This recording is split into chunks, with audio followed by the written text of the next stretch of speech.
A paz do Senhor, Juventude de Cristo! Está começando mais um programa do Conectados na Lição. Para ampliar o seu conhecimento, fique com a gente porque estamos começando mais um Conectados na Lição. Que alegria! Estamos de volta para mais um Conectados na Lição. Nesse trimestre, estamos estudando na revista Conectar Mais o tema Os Evangelhos, a representação de Jesus em 4 dimensões. E hoje é a nossa 11ª aula. Gente, quantas emoções! E o título vai abordar sobre Jesus e as últimas instruções. E sem perca de tempo, já queremos chamar para cá, para participar conosco, o comentarista da lição, Pastor César Rosa de Mello, diretamente de Brasília. Pastor César, seja bem-vindo. A primeira pergunta é: qual a grande tarefa que Jesus deixou para os seus discípulos? A paz do Senhor, nação Madureira, a paz do Senhor a todos que estão aí conectados na lição. E já respondendo aí essa pergunta de grande relevância, Jesus, quando passa aqueles momentos pós-ressurreição com seus discípulos, é interessante observar que os sinóticos, eles retratam, todos vão falar sobre essa principal tarefa que Jesus deixa para os seus discípulos e, consequentemente, para a sua igreja. Mateus vai dizer, sobre esse relato, Mateus vai dizer que é para ir pregar o Evangelho a todas as nações, batizando-as em nome do Pai. Marcos vai dizer que ir pregar o Evangelho a toda criatura. Enquanto Mateus usa nação, Marcos vai usar criatura. A expressão grega para nações é etne, que quer dizer povos. Então, Jesus, Mateus trata de uma cosmovisão maior, de uma visão macro ao dizer povos, ou seja, os povos precisam conhecer quem é Jesus. E coaduna muito com Atos 1:8, que diz que depois que eles recebessem a virtude do Espírito Santo, eles seriam testemunhas em Jerusalém, Judeia, Samaria e aos confins da terra. É uma grande tarefa que Deus deixou para os seus discípulos, e digo também para a sua igreja, é fazer missões a todas as nações.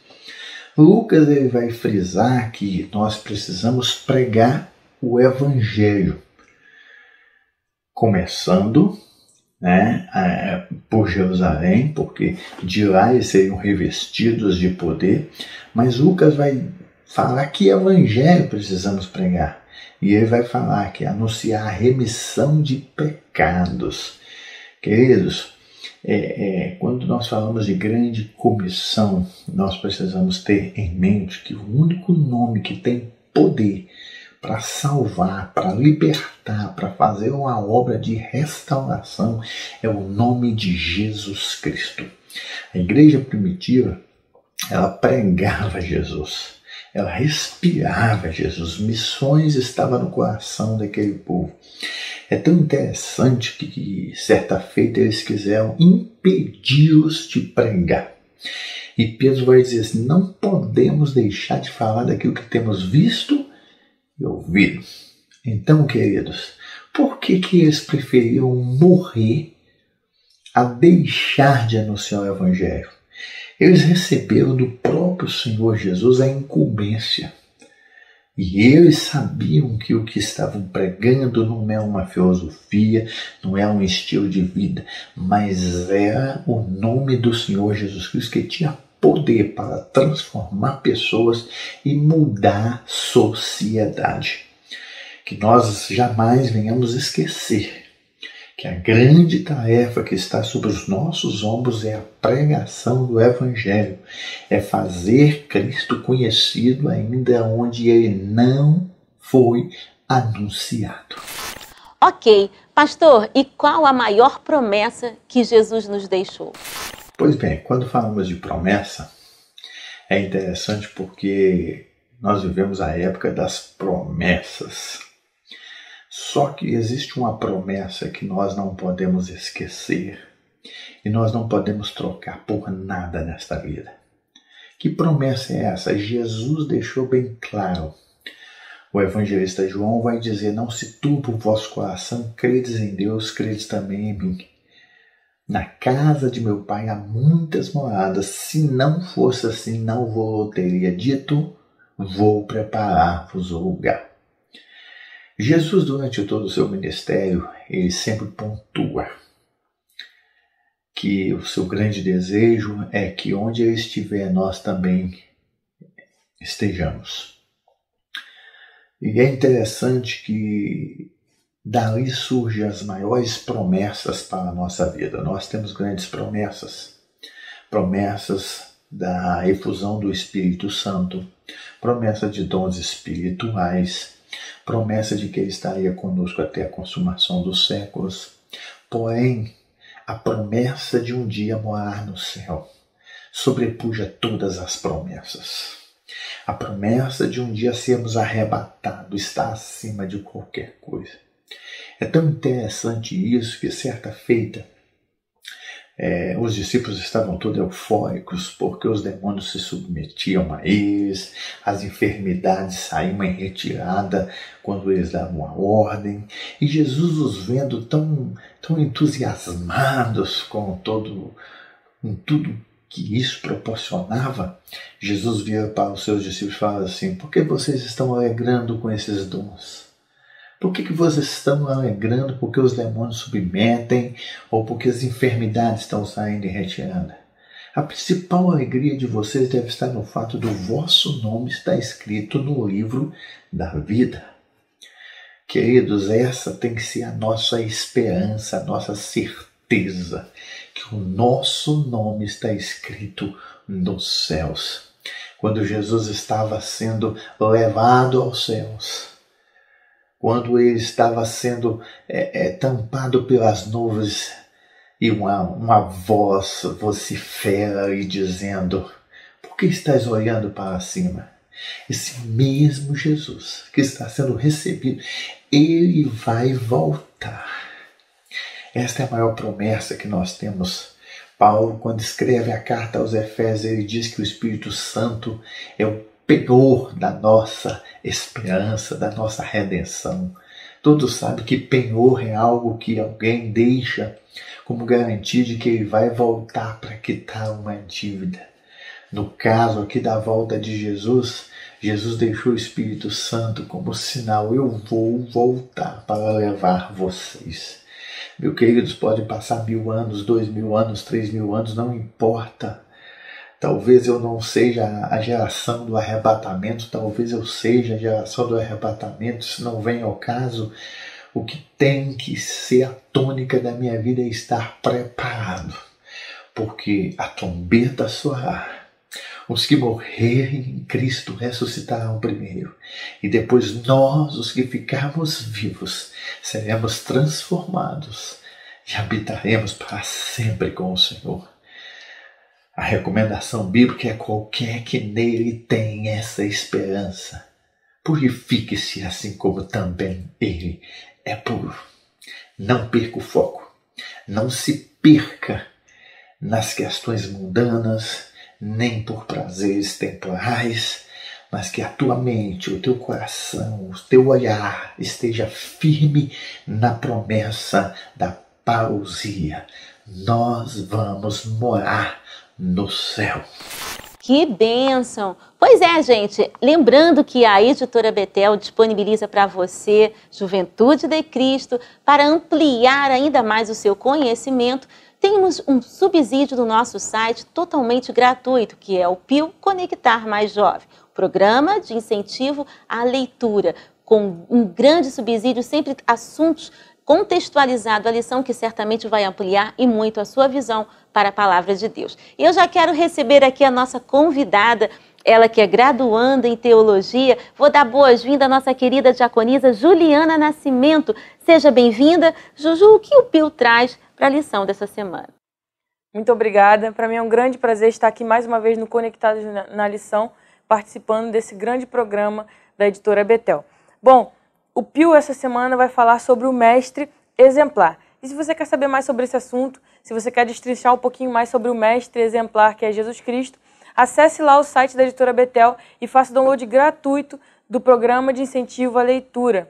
E eu já quero fazer a pergunta para o pastor César Rosa. Pastor, como nós podemos entender esse termo de mensagem cristocêntrica? O que o senhor nos diz sobre isso? A juventude quer saber. Ok. Mensagem cristocêntrica. Cristocêntrica. Esse é um termo de uso teológico que vem dizer Cristo tem que ser o centro da nossa mensagem. Paulo vai dizer que ele não pregava outra coisa a não ser o Cristo crucificado. Quando falamos de evangelho, já dizemos isso aqui nas lições anteriores, é o evangelho, quer dizer, boas novas de Deus para o homem. Através do evangelho, Deus revela a sua maior atitude em dar o seu filho para morrer e resgatar a alma humana. Então o evangelho nada mais é do que ministério, vida, morte, obra e ressurreição do nosso Senhor e Salvador Jesus Cristo. Então, quando nós falamos de mensagem cristocêntrica, nós dissemos que a nossa mensagem deve ser pautada na vida do nosso Senhor Jesus Cristo. Lucas, quando vai falar da grande comissão, ele vai dizer: convinha que o Cristo fosse morto e ao terceiro dia ressuscitasse, e em seu nome pregasse arrependimento e remissão de pecado a todas as gentes. Evangelho é o nosso Senhor Jesus Cristo. A mensagem que temos é o Senhor Jesus Cristo. A igreja primitiva não se perdia em vãs filosofias, não se perdia em mensagens de autoajuda. A igreja primitiva pregava a mensagem do nosso Senhor Jesus Cristo. Infelizmente, hoje nós temos contemplado muitas pregações se tornarem mecanismos de parapsicologia, muitas vezes usando sinestésico e tantas outras coisas, filosofias, psicologia, que vem adentrando e as pessoas achando que isto é a palavra de Deus. Palavra de Deus, evangelho é centrado na pessoa de Jesus Cristo. Infelizmente temos convivido também com esse evangelho triunfalista, onde o homem se torna o centro de todas as coisas. Olha, o evangelho não é antropocêntrico, é cristocêntrico. Jesus é o centro de todas as coisas. Talvez um dos maiores malefícios que temos contemplado na atual geração é que muitas pessoas têm largado de pregar a cruz do nosso Senhor Jesus Cristo.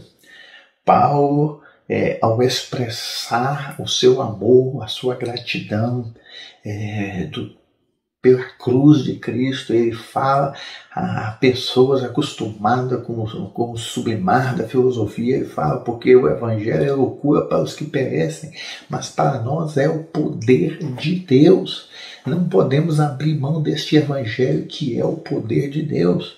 Talvez este evangelho light tenha sido ineficaz porque temos deixado de anunciar o evangelho na sua totalidade.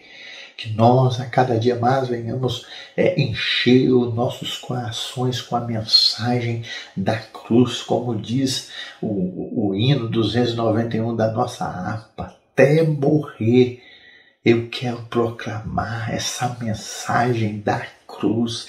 Levarei eu também minha cruz, até por uma coroa trocar. Que não venhamos, queridos, nos ceder, nos curvar a essas enésimas teologias que têm surgido prometendo o paraíso nessa terra, mas que nós venhamos centrar-nos na mensagem do Senhor Jesus Cristo. Lembremos do evangelho que os nossos pioneiros falavam em alto e bom som: Jesus Cristo cura, salva, batiza com o Espírito Santo e leva para o céu. Deus abençoe. Fiquemos com a cruz de Cristo. Uau! Conectou? Lembrando a Juventude de Cristo que a editora Betel tem um plantão comercial prontinho para atendê-los. Isso mesmo, queridos. Entre em contato e peça já o livro subsídio do trimestre, O Mistério dos Evangelhos. Você vai saber tudo sobre Jesus, como rei, como servo, como sacerdote. Bem, um livro maravilhoso que vai ampliar o conhecimento e os estudos aí da Palavra de Deus. Temos ainda a Bíblia Jovem, Bíblia do Culto Jovem, com design arrojado, harpa cristã, Palavra de Jesus em vermelho, tudo para a edificação da Juventude de Cristo. Gente, nós vamos ficando por aqui. Quero agradecer a Deus por essa oportunidade, agradecer a nossa querida convidada Juliana Nascimento, ao pastor César Rosa, diretamente de Brasília, e a você que esteve conosco. Deus abençoe e até o próximo Conectados na Lição.